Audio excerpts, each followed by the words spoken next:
নমস্কার বন্ধুরা, বন্দিতা পাল চ্যানেলে সবাইকে স্বাগত জানাই। আপনারা কেমন আছেন? আশা করি আপনারা সকলেই খুব ভালো আছেন। আমিও ভালো আছি। আজ আমি আবারও এক মাটনের রেসিপি নিয়ে চলে এসেছি। অবশ্যই এই মাটনের রেসিপিটা আমি বানাইনি, আমার বাবা বানিয়েছে। আমার বাবাও খুব সুন্দর রান্না করে। তো মাটনের রেসিপিটা কিভাবে বানালো শেষ পর্যন্ত দেখি। তার জন্য প্রথমেই মাটন নিয়ে নিয়েছি 500 গ্রামের মতো। দেখো মাটনটা কত ফ্রেশ। মাটনের রেসিপি তৈরি করার জন্য প্রথমেই কড়াইয়ে তেল দিয়ে কেটে রাখা আলুগুলো ভেজে নেব।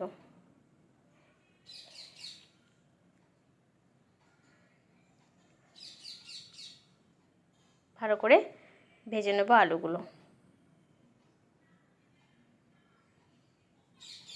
দেখুন আলুগুলো ভাজা হয়ে গেছে। আবার কড়াইয়ে তেল দিয়ে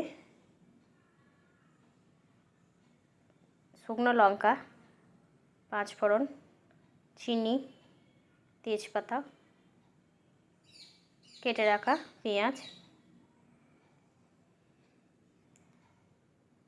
রসুন বাটা,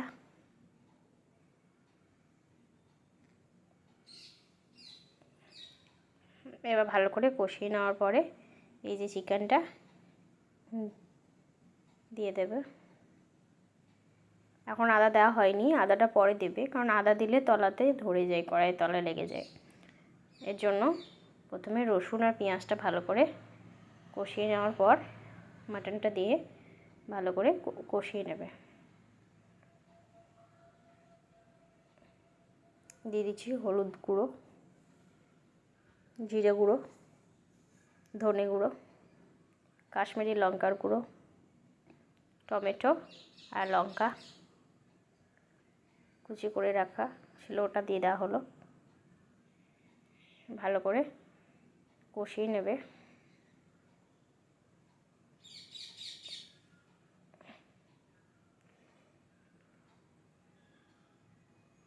এবার আদা বাটাটা দিয়ে দিচ্ছি,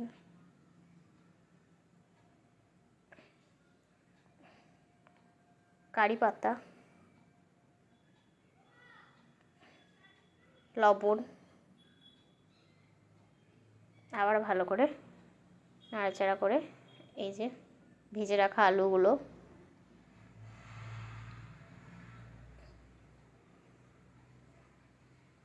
ঢাকা দিয়ে মোটামুটি আধ ঘন্টার মতো রান্না করার পর এইদিকে জল গরম করতে দেওয়া হয়েছে, কারণ না এই মাটনটার উপরে নর্মাল জল দিলে টেস্টটা চলে যায়, এর জন্য গরম জল দিলে টেস্টটা বজায় থাকে। তার জন্য গরম জল দেওয়া হলো পরিমাণ মতো। এবার ঢাকা দেওয়া হলো। 45 মিনিট পর রান্না করার পর দেখো কালারটা কত সুন্দর এসছে, টেস্টটাও কিন্তু খুব সুন্দর হয়েছে। দেখুন কতটা সুন্দর, একটা পিসও ভেঙে যায়নি। দেখো কালারটা কত সুন্দর এসছে।